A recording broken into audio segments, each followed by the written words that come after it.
To add a webcam in OBS Studio, follow these simple steps. First, open OBS Studio on your computer. Go to the Sources box and click the plus button. Select Video Capture Device from the list.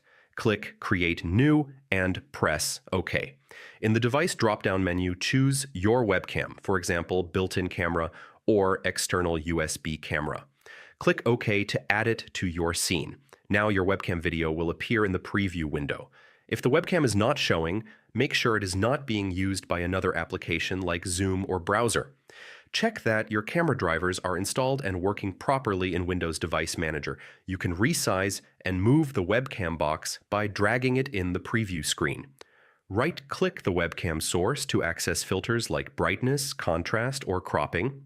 If the screen is black, try restarting OBS Studio or reconnecting the webcam. These steps will help you successfully add and use a webcam in OBS Studio.